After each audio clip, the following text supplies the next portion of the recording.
Sudarlun, pasangan Ria Ricis dan Teuku Ryan akan segera melangsungkan Tung Dara Baru atau ngunduh mantu di kampung halaman Ryan.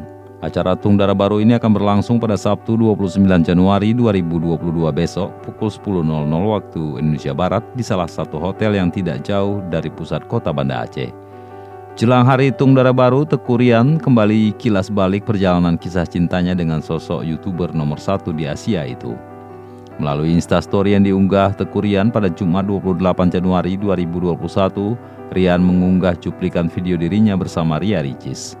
Dalam unggahan tersebut, Ryan kembali membeberkan jika tahun lalu Ria Ricis berkunjung ke Aceh sebagai tamu, namun kali ini Ria Ricis disambut sebagai menantu.